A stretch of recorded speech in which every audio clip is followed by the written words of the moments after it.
Alright, hey YouTube. Doing a little bit of a different style video tonight. Gonna be a first and hopefully a continuing series with me and my buddy. Say hi. Hey. It's his idea, so the name of it, I'll let him tell you. Coffee, beans, and bullets. And it's kind of gonna be podcast style format, just us talking about different stuff together, individually, and with other friends in our crew. But today, we don't really have a topic that we're going to talk about. We just wanted to, record a video and enjoy the weather, getting some rain where we are, and we're just sitting outside and enjoying it. So, yeah, hope y'all enjoy. Come along for the ride. Yeah.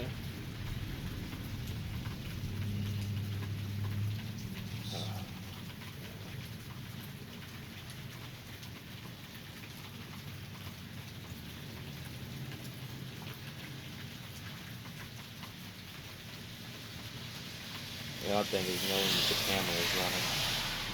Yeah. Yeah. Just, I just love sitting out here in the rain. Just, Yeah. Had a good feel. yeah. I mean, everyone. There's some people that are scared of rain. Some people don't like it. Some people don't like the flashes and the thunder and all that stuff. But That's a nice game. oh yeah. But I've always found rain and thunder and lightning to be soothing, in a sense. And it's got an interesting calming effect for a lot of people.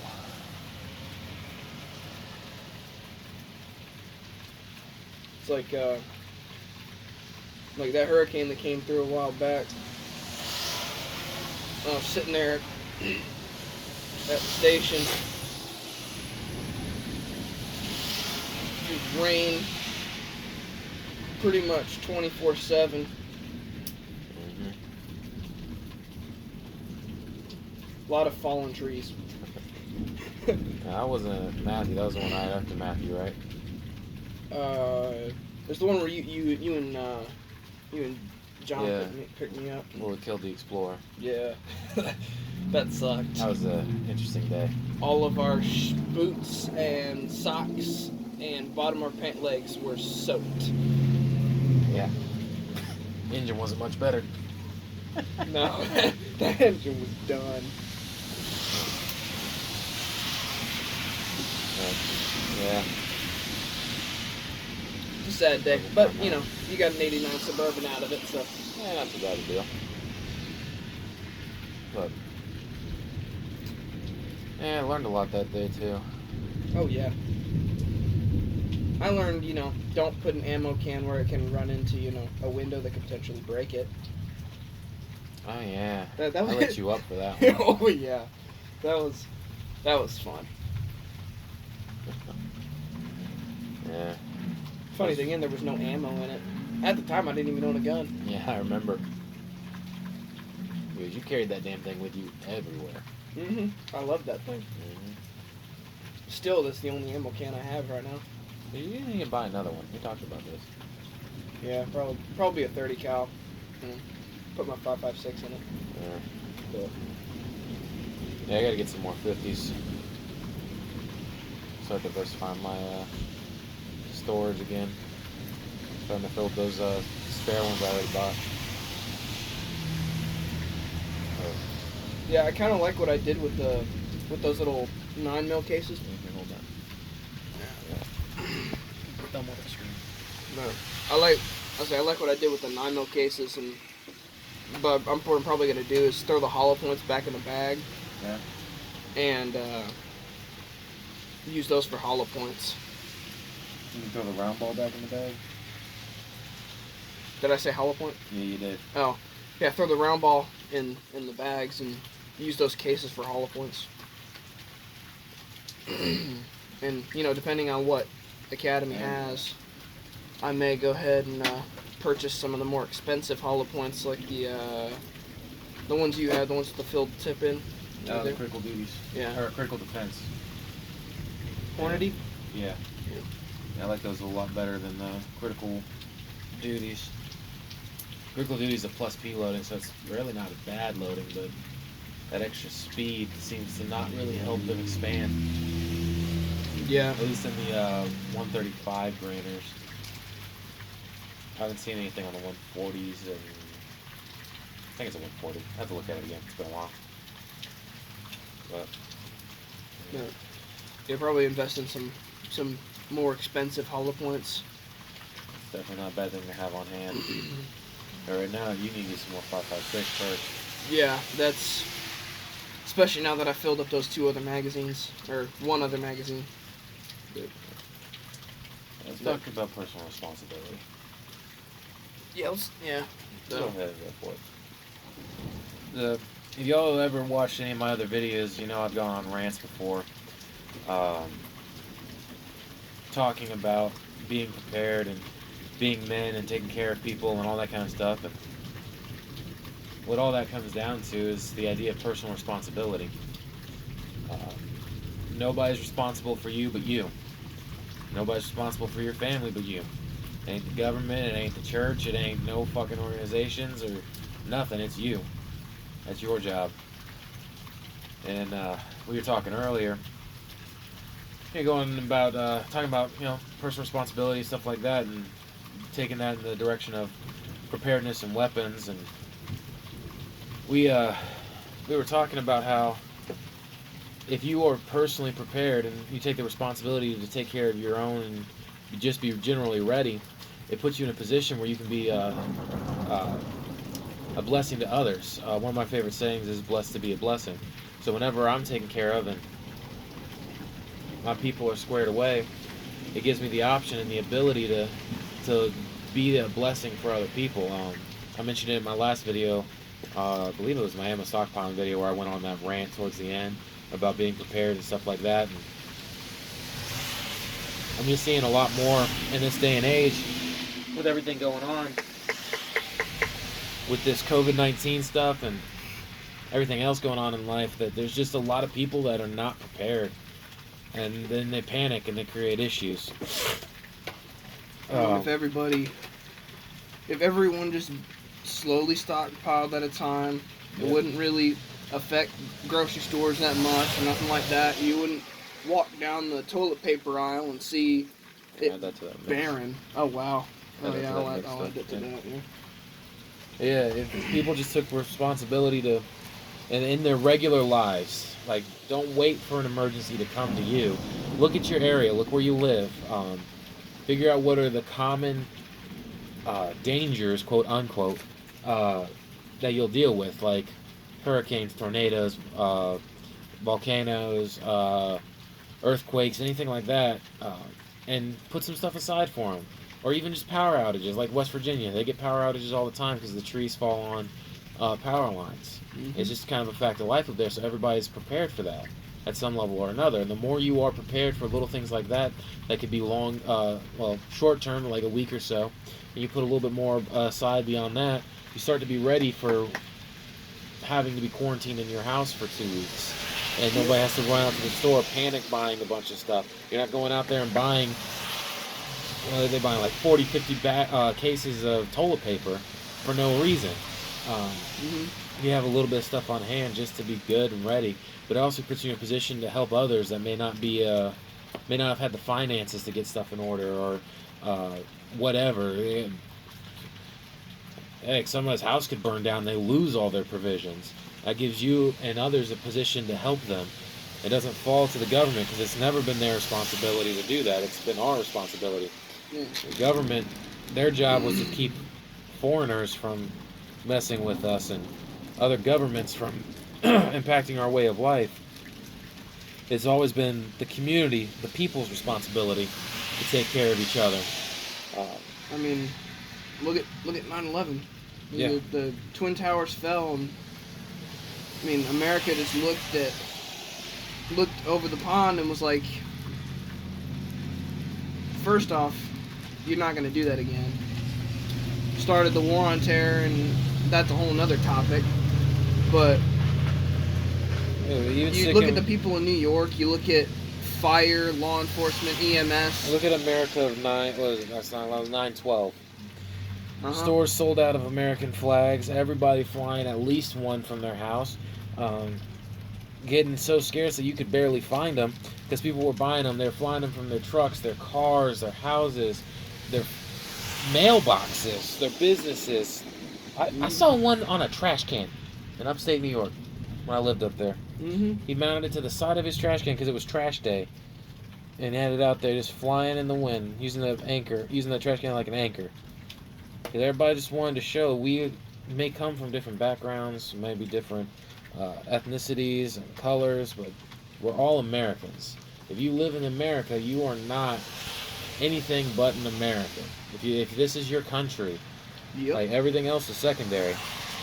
You may have family history from other places, and be proud of that. Be proud of where your family came from. But you're an American. Yeah. And growing up, I was always taught by. You got my lighter? I was always taught by my grandfathers and my dad that America is America, and we take care of our own. And even more on that, I was always told to take care of my own personally. So, my mom, my dad, my brother, my sister, wife when I get one of those, and all that kind of stuff, brothers, anything.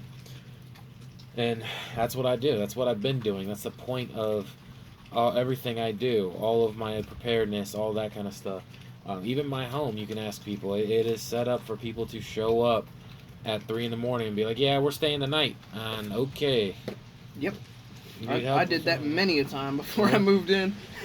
But the only reason I was able to do that, and I've lost a couple of jobs. I've been unemployed a couple of times, but I've always had things in order so that I could, scrape together some money, pay my rent, pay my bills, and I had food in the house. I always try to keep extra food on hand. Not just my emergency supplies of food, but regular food, just to be ready for whatever comes. And like we were talking about, it doesn't have to be super expensive. If you do it a little bit over time, it adds up. So what we usually do in normal times when we go to the grocery store, we'll get, because we normally use this stuff for like cooking, so we'll get the instant mashed potatoes and like canned chicken. Yep. Well, if we need 2 for the food we're going to cook for the next 2 weeks, we'll get 3. Yep. And that third one goes to the side. Yep. Yeah, so we always have at least about a week's worth of food on hand. We're trying to bump those numbers up, but I haven't been making all that much money, so we're doing what we can when we can. The same thing with buying weapons and ammo. Everybody, everyone we care about that lives in this area is all said, when everything when all else fails, they always say if they can make it to this house, they're safe. And, then the more little sisters we get and the more, more family we end up building, the more we have to be prepared when everyone says, find this house has to be prepared for them.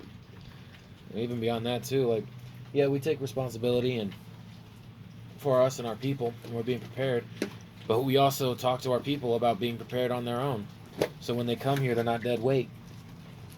Yep. Even when I was living with my parents still, I had my MREs, I had my Go kit, my Go bag, I had all that stuff set up. I may not have had a firearm at that time, but I think at that point, before I had my firearm, my dad let me take his slingshot. I put some marbles in the slingshot in there. It's so good to have. Yeah. You should probably buy some slingshots. Yeah. I don't know if I'd ever learn to use it, but I'll debate that later. Yeah. But just having that option, because at that point I was minor, couldn't own firearms, so I told myself, I was like, well, I want to be able to be prepared, hunt for small game and stuff like that. So if I have to go out in the woods, I'm not surviving off of what probably isn't food in MRE. I've had some really good MREs and I've had some really bad MREs, and sometimes I regret that they went away from C rations. But I hear stories about those being really good. I really want to try some. Yeah. But I have no idea where to get them. If any of y'all know where to get C rations, let me know. Yeah, so that's I took anyway. Even at 17, like my dad was living in Louisiana. He's right now he's active guard in the army. So he works in he was over in Louisiana. He was teaching how to do Teaching classes. Yeah, he's teaching classes, That's all I need. and he was over there. So he's a 15-hour drive away, and I'm the oldest child out of all the kids that they had. I come from a big family, so I've got to be able to take care of them while also teaching them how to carry their weight, so I'm not trying to carry the weight of a bunch of people. Even with that, there's only so much you can do. Like I was saying, this is about personal responsibility. So, like growing up, I was the youngest of the first three in my family. So I got two older siblings, and there's four of us now. So there's two older siblings and a younger brother. When I started getting into this prepping stuff, I'm probably around 15, 14 years old. And I started putting together my own little bug out bag and stuff like that. And I tried so hard to get my siblings to do it, and they just won it. And then a couple years later, when I was in college, my sister comes to me and she goes, "Hey, I'm trying to put together a bug out bag. Will you help me?" And my brother was like, "Hey, what do I need to have set aside?" And I was like, "Oh, it's easy." And so we talked about it once they were ready. Yeah. And even then, I tried to be as ready as I could be, but whenever you're dealing with minimal budget and stuff like that, you just have to understand you cannot protect or provide for everybody. Mm-hmm. So you do what you can do, and you leave the rest up to God, and you trust that He's going to do the rest. You trust that He's got a plan, even in the craziest of times. Because I'm 25 as of March, and I've never seen anything like this. No. Like, we've seen some crazy situations when hurricanes and stuff roll through, or we're in North Carolina, so when we get snow, everybody loses their mind. Yeah. But we've never seen something can't last this long. People can't drive around here anyway. You add an inch of snow, and they lose their minds. Yeah. It's crazy. When we had remember when we had that blizzard, like that blizzard, everything iced over. That was so much fun. So, at that point, I was just volunteering at a fire department, and I have a 2005 Buick LeSabre. Front wheel drive, thing's a mini boat. I drove that thing at about 25 miles an hour. I could barely keep this thing on the road to get to the fire department because we had a call that went out. Those of you that aren't familiar with volunteer fire departments, you get a little pager. You get a pager and a pager charger, and that thing will go. That thing will beep really annoyingly when someone calls 911 and dispatch tells whatever district, that fire department has a call. Pager goes off. The volunteers that are in the area will get that, and they will drive to the department, and then they get in the truck and they take the fire truck to the call. Which is why volunteer departments normally have a longer response time than paid departments, and their districts also tend to be smaller. So I had a point. Oh yeah, I was driving, and I was going about 25 miles an hour down the road. Lived about 4 miles from the fire department. And I'm trying to keep the car on the road, and I get there. And then it got worse. Like, all the weather got worse. And that one got me to the point where I'm like, I need to have a blanket in the car. Because at our particular volunteer department, we don't have bunks. So those of us that were there and stuck there were sleeping on the tables in the training room and on benches and everything. And I ended up taking my fire gear and putting it on, and I took somebody else's fire jacket as a pillow, and I went and sat in the fire engine, and I laid down in the back, and that's where I slept. And I had to do that because I forgot a blanket. Something as simple as a blanket having it in your car in the back seat. Yeah, to contrast that, I was out doing donuts in my 4-wheel drive. Yeah. So, I was also working nights. So it was, 2 in the morning when we did that. Good times. And that was crazy. Like, and at that point, I was working where he worked. We used to work as janitors. Good times. Janitors for the Lord. Mm-hmm. Janitors for the Lord, working for a church. But we those were some good times, I'll tell you. Yeah. Maybe one night we should do story time of Oh yeah, Tales dude. of a Third Shift Janitor. Yeah. Make another podcast. You can make a whole podcast. Yeah. Podcast about everything we did. Hey, if y'all stuck with us this long, we appreciate it. This is not going to be the normal format. We're going to be a little bit more structured going forward. But we just wanted to kind of get the first episode out there and just kind of ramble. If you watch any of my videos, I do that a lot anyway, so... Mm-hmm. And apologize for the shakiness of the camera and the... Hey, he's a cameraman in training. Yeah. He also may be fired after this episode. Yeah. We'll recruit We'll the hire bipod. the bipod, yeah. Yeah. Or the tripod, sorry. It's a little bit cheaper, yeah. Yeah. And, you don't have to worry. It just sits where... Yeah. Anyway. Yeah, we're ridiculous. Yeah. But... So, yeah. Coffee, beans, and bullets. Yeah.